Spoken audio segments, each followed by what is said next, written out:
Nah tadi Mas siapa tadi namanya? Abiza. Iya. Oh ya, semester berapa Mas? Selima. Semester 5. Kapan dulu? Harus cepat loh.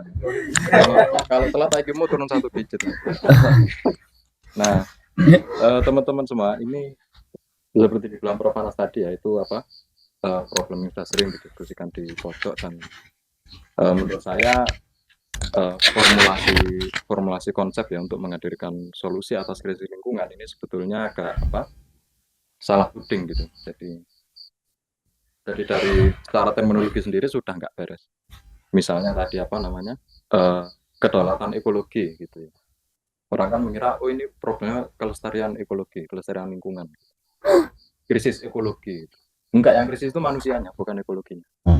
Jadi kalau manusianya nggak krisis, ekologi nggak akan apa lingkungan nggak akan terpengaruh. Lingkungan akan baik-baik saja.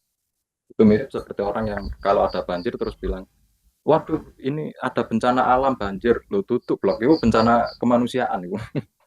Jadi kalau manusianya nggak buang sampah di sungai, kalau manusianya memelihara sungai dan kelestarian alam, ya nggak akan terjadi bencana banjir gitu. Nah, ini kalau dalam apa namanya, kalau dalam diskursus filsafatnya ya, ini disebut hantu antroposentris gitu. Dalam isu-isu ekologi. Lalu tadi misalnya, kita menuntut apa namanya, menuntut kelestarian alam, gunung pepohonan atas nama alamnya. Jadi kita menjadi juru bicara, juru bicaranya gunung dan pepohonan. Pertanyaannya kemudian adalah, oke, alam ini lestari atau nggak lestari? Itu menurut alamnya apa menurut manusianya? Nah, selama menurut manusianya, berarti problemnya bukan ekosentrik, tapi antroposentrik. Artinya cara manusia mendefinisikan dirinya untuk berada di alam ini. Alam ini siapa kita kan gitu. Problemnya gitu. Nah, kalau manusia memposisikan apa namanya koordinat eksistensialnya sebagai sahabatnya alam, saudaranya alam, kan kita menghirup oksigen yang diproduksi oleh tumbuhan. Tumbuhan menghirup karbon dioksida yang kita produksi. Artinya kita dengan tumbuhan itu sebetulnya menghirup udara yang sama. Kita itu saling berbagi kehidupan. Lah masa kamu menghancurkan entitas yang berbagi kehidupan dengan kamu? Kan gitu. Ini problemnya sebetulnya antroposentrik ya. Ada yang nggak beres dengan konsep humanisme kita. Nah, termasuk tadi kalau apa ada yang apa mau pertanyaan yang beli ayam apa ini liar ya yang beli ayam segala macam gitu ya. Itu kan saya tahu ya behind message dari pertanyaan itu sebetulnya apa sih parameter yang kita adu untuk mengatakan alam ini rusak apa gitu kan sebetulnya itu terlepas pemanfaatan kita terhadap alam itu eksesnya atau non eksesnya gitu kan. Ya contoh misalnya kalau kita bicara kerusakan lingkungan itu parameter kita kan nggak jelas. Parameter kerusakannya apa gitu? Apa pH air laut turun ataukah apa namanya ketersediaan air bersih nggak ada? Apa populasi ikan di laut ambruk atau apa? Jadi cara kita mendefinisikan kelestarian lingkungan itu berdasarkan parameter yang alamiah atau yang manusiawi. Setengah 12. Nah kalau misalnya apa problem mendasar yang ditembakkan pada apa namanya yang men-trigger krisis ekologi ini adalah pendekatan ekonomi yang keliru katakanlah misalnya kapitalisme gitu. Artinya kalau misalnya kapitalisme punya formulasi ya modus produksi yang tidak mengganggu stabilitas lingkungan, berarti kapitalisme benar dong, boleh tetap boleh eksis dong. Nah, ya, gimana pertanyaan? Misalnya nih kapitalisme punya modus produksi demikian efisien dan efektif, yang dia nggak mengganggu apa namanya pilar-pilar primer yang menyangga stabilitas alam, yang nggak mengganggu kondisi homeostatik. Nah, bahasa ilmiahnya kondisi homeostatik alam. Berarti kapitalisme apa? Gimana kalau gitu? Nah, jadi kita harus tentukan apa namanya dasar yang valid gitu. Jadi dari problematika ini tuh sumber paling mendasar ya yang men-trigger kekacauan sistemik ini tuh apa? Apa alamnya kah, apa manusia kah, apa konsep ekonominya? Siapa bilang kalau misalnya demokrasi ekonomi misalnya yang diuji coba di Jerman, welfare state gitu. Itu kan dia berusaha ngerem industrialisasi ya. Jadi industrialisasi boleh terjadi, tapi dikasih parameter-parameter sedemikian rupa sehingga dia nggak merusak lingkungan misalnya.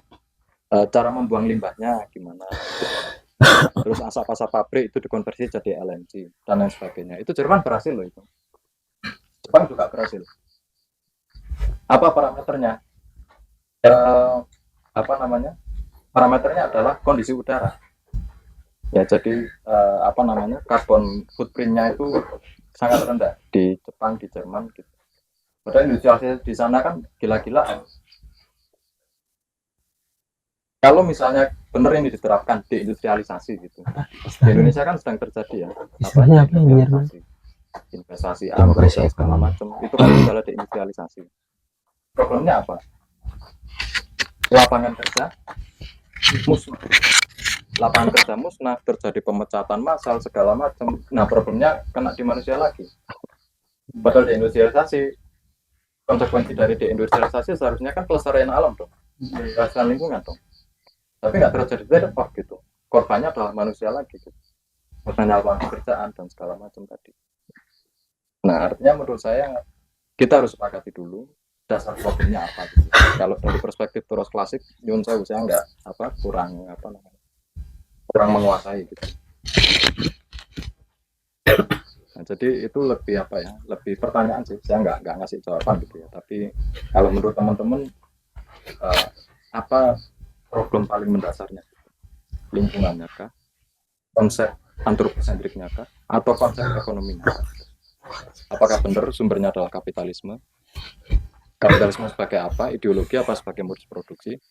Nah itu menurut saya yang kita harus ketengahkan dan kita perjelas dulu perkaranya gitu.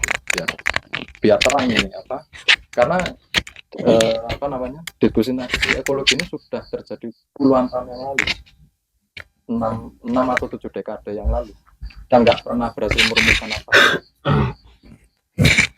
untuk menanggulangi problem yang itu karena problem dasarnya nggak disepakati. Itu menurut saya kan lumayan kalau misalnya teman-teman ini yang masih muda-muda gitu ya, itu sejak awal sudah punya sudah punya bentang penglihatan yang jelas gitu. Oh problemnya ini berarti cara penanganannya gini. Misalnya kayak tadi kita harus menghemat gitu, memenuhi kebutuhan dan keinginan. Apa parameternya untuk memastikan ini kebutuhan dan ini non kebutuhan?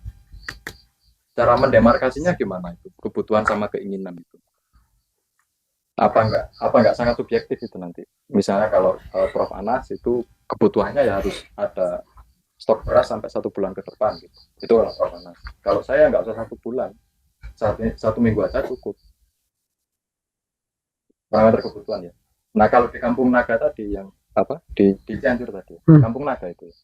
Kampung Naga, ya benar. Masyarakat Baduy itu mereka numpuk stok berasnya itu bisa sampai puluhan tahun ke depan dan awet gitu. Nah itu dia menjaga kebutuhan apa keinginan? Keinginan juga. Masuk keinginan. Ya.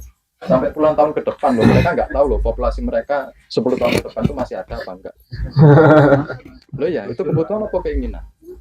Nah, apa parameter untuk mendemarkasi itu secara jelas? Nah, kalau kita bisa menilik parameter-parameter dasarnya secara pas gitu ya, kemudian kriteria-kriterianya untuk mengkategorikan konsep-konsep tadi, kita akan punya cara berpikir yang lebih rapi, lebih runtut, dan kita lebih tahu gitu apa yang harus dilakukan dalam skala jangka pendek, jangka menengah, atau jangka panjang, biar siapa tahu nanti Mas Abizar jadi Menteri Lingkungan Hidup gitu loh. Nah, itu lumayan gitu untuk bekal akademik untuk merumuskan kebijakan-kebijakan publik secara akurat. Terima kasih teman-teman semua. Assalamualaikum warahmatullahi wabarakatuh. Waalaikumsalam warahmatullahi Warahmatullahi wabarakatuh. Alhamdulillahirabbil alamin.